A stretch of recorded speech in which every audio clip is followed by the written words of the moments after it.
potentiellement, ça peut devenir un parc, une sorte de parc habité, avec un périmètre défini selon une triple logique géographique, c'est le bassin versant du Lot, programmatique, c'est un périmètre qui contient l'ensemble en fait, des équipements publics de la commune, et puis une logique foncière aussi, puisque tout ce périmètre-là appartient à la commune, donc c'est un territoire public. Donc en fait, les élus ont la possibilité d'intervenir dessus assez facilement.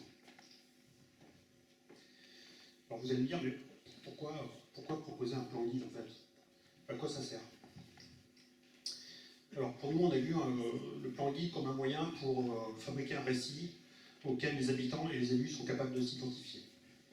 C'est aussi reconnaître les lieux, prendre soin d'eux, et puis voilà, savoir les caractériser déjà, voilà, identifier les prairies humides, les boisements, s'imaginer aussi notre rapport au vivant. Sachant que, voilà, typiquement sur notre territoire, il y a encore 10 ans, ça gênait personne de buser un ruisseau ou de remblayer une zone humide. Ça, c'était pas un problème.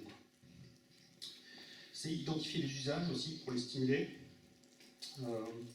rendre le territoire communal plus attractif pour ses habitants, mais aussi pour en fait, les visiteurs, la famille qui revient au territoire, hein, parce qu'il y a un exode rural considérable hein, dans le territoire. Et donc il y a beaucoup de familles en fait, qui habitent dans les métropoles, en particulier à Paris, et qui rentrent notamment en période estivale dans le Cantal.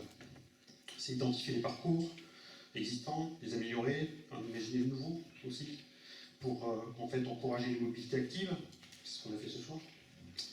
Je pense pas.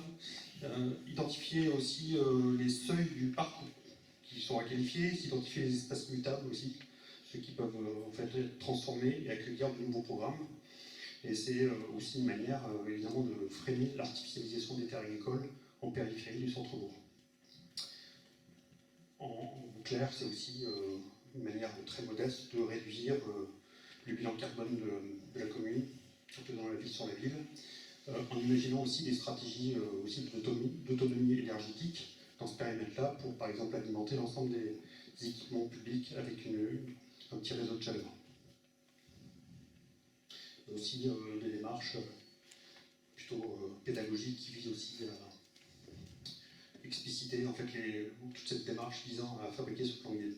Donc le plan guide, il prend cette forme, voilà, c'est très simple, c'est une grande carte qui raconte voilà, plusieurs choses, à la fois la nature des sols, la manière dont ils peuvent en fait être gérés, entre guillemets, hein, parce que en fait, dans tout ce parc en fait, finalement, urbain qu'on imagine, en fait, les logiques consistaient à tondre systématiquement toutes les pelouses, et donc on a initié toute une logique depuis pas loin de 10 ans maintenant, qui consiste à voilà, avoir une gestion différenciée des espaces verts.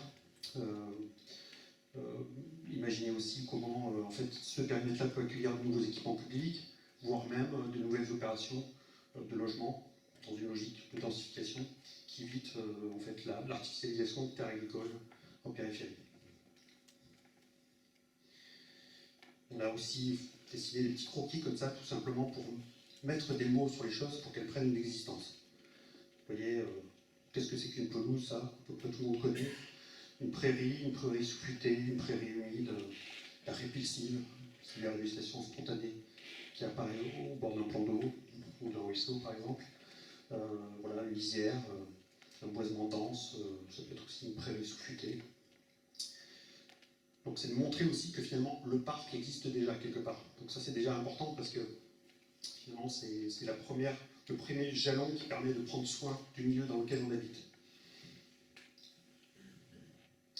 Je vais vous montrer maintenant on va dire des opérations qui sont déroulées, enfin des projets là, qui peuvent être assez grands ou d'autres beaucoup plus petits, comme ici par exemple la transformation de l'ancien foirail qui est voilà, en grande plateforme comme ça, polyvalente, c'est un travail très extensif qui permet d'accueillir le point stationnement pour le marché qui se tient sur la place, mais aussi accueillir des événements festifs ou des vide-greniers comme on voit sur cette image. Du coup, le parking en fait, vient se faire sur la prairie en face. Ici, c'est d'autres aménagements en lien avec ce foirail qui permettent d'accroître les mobilités actives. Donc, en quelques années, il était impossible d'aller du centre-bourg, par exemple, à l'école à pied. Donc tout le monde prenait sa voiture, y compris pour faire 300 mètres. Les usages ont considérablement changé depuis qu'il y a cette charpente de mobilité active. Autour du plan d'eau, qui est un plan d'eau artificiel réalisé dans les années 90, là on a proposé en fait d'arrêter de rabattre systématiquement la répulsive. Les employés communaux coupaient toute la végétation spontanée qui apparaissait au bord du plan d'eau sans trop savoir pourquoi. Voilà, avec c'est des sortes de logique un peu moderne, où en fait on considérait qu'il fallait voir le plan d'eau, faire le tour du plan d'eau et le regarder sous toutes ses coutures, alors que c'est beaucoup plus intéressant de finalement laisser la répulsive apparaître et de telle sorte à ce que l'expérience qui consiste à faire le tour du plan d'eau s'enrichit considérablement parce que le regard va aussi se porter finalement sur le territoire du loisir qui en fait est dans l'épaisseur, hein, qui en fait finalement s'étend dans le territoire agricole et forestier à proximité. Et voilà, donc c'est quelques images qui montrent aussi les logiques de gestion différenciée dans toute cette partie du Rouget, qui est très important hein, du point de vue social. C'est formidable, hein, dès qu'il y a un rayon de soleil en fait, le week-end, tout le monde se rend au plan d'eau, après un repas pas trop copieux, par exemple. Là, vous voyez des dizaines et des dizaines de personnes qui voilà, font le tour de ce plan d'eau, même si ce plan d'eau pose aussi un tas de questions. C'est-à-dire que vous voyez, par exemple, aujourd'hui, le plan d'eau a été vidé, ils se sont aperçus qu'il y avait des problèmes avec la digue. Donc la question, c'est aussi quel modèle demain. C'est-à-dire, et en fait, comme c'est ancré, on a une sorte d'attachement, vous voyez, très fort à ce territoire de loisirs, mais demain, il va falloir anticiper le fait que peut-être qu'il n'y aura plus de plan d'eau, en fait. Parce qu'en fait, le débit d'eau qui alimente ce plan d'eau est insuffisant pour maintenir une qualité suffisante, et puis comme le débit est insuffisant, on va dire le plan d'eau monte en température, et donc il y a un développement de bactéries, etc., qui fait que de toute façon l'eau n'est pas baignable, alors qu'il était, en fait, l'origine de la création du plan d'eau, c'était pour la baignade, pour accroître justement les loisirs. Donc voilà, ça pose un tas de questions, quoi. C'est la question de l'attachement, mais aussi du désattachement.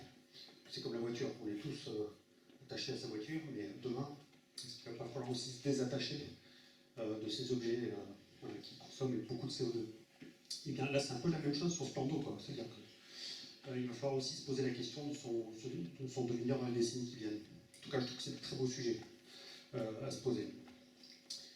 Et sans doute que si on faisait un sondage auprès des habitants, personne n'imaginerait qu'on pourrait se passer du plan d'eau. Voilà, mais voilà, comment on prépare finalement cette transformation? Peut-être que ça devient un magnifique milieu humide. D'ailleurs, aujourd'hui, j'aurais pu mettre une photo, c'est absolument magnifique. Parce que ça fait au moins 6 mois voire même 1 an que le plan d'eau est vide. Il y a tout en fait un milieu qui est en train de se reconstituer, un milieu humide absolument incroyable, d'une très grande richesse en fait finalement. C'est beaucoup plus riche que ce plan d'eau finalement. D'autres opérations, rapidement, je laisse la parole à Loïc. Voilà, donc les terrains de pétanque, je finis vite fait, je vais aller rapidement. À chaque fois qu'il y a un nouveau projet, si vous voulez, c'est une opportunité pour fabriquer une pièce du parc.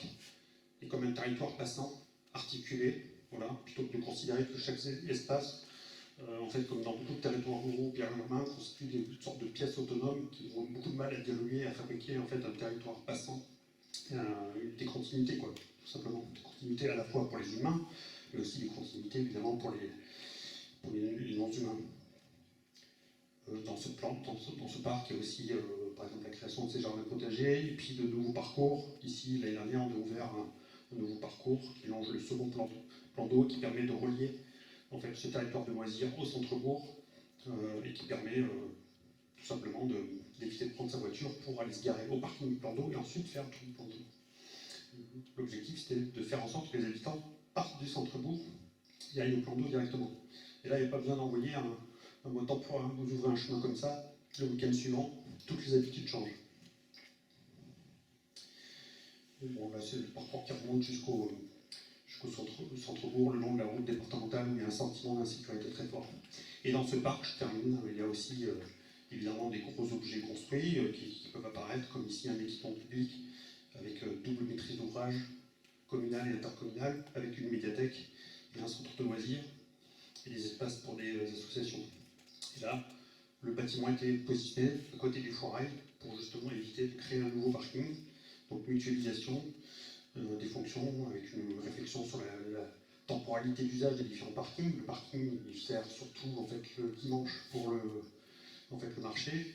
Il sert aussi le matin très tôt, tôt et en fin de journée pour l'école qui est juste en contrebas.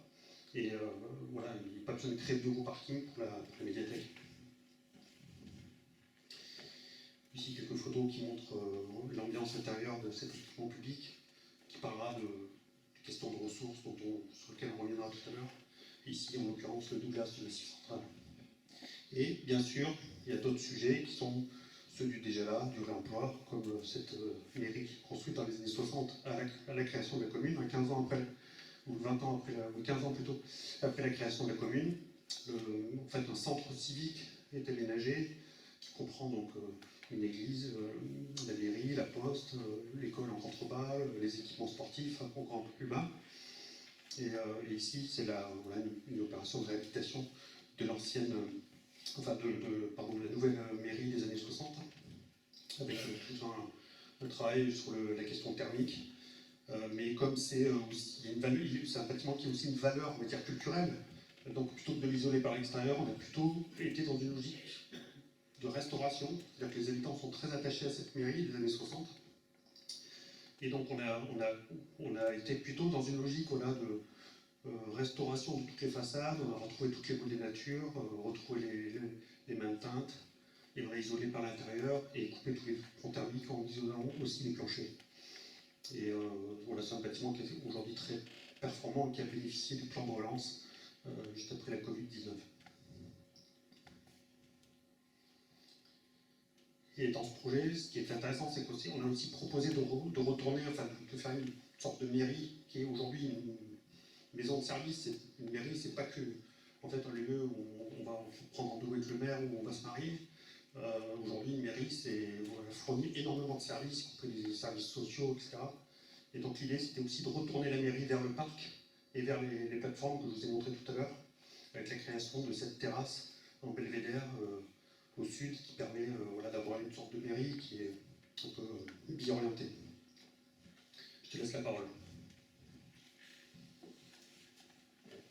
Merci. Peut-être pour faire la transition, poursuivre un peu l'explication que tu nous donnes, tel que le rejet.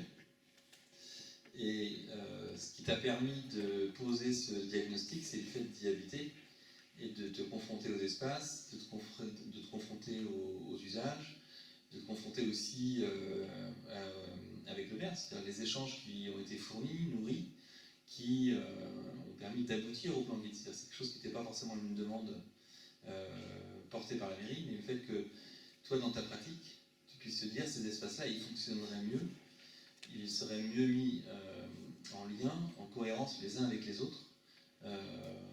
Par ce temps, je fais pareil avec le temps de résidence, c'est-à-dire que les lieux, tu as pu les interroger parce que tu as pris aussi le temps, et qui habitait, donc c'était aussi plus aisé, mais de les comprendre avec un œil du coup plus acéré, quoi.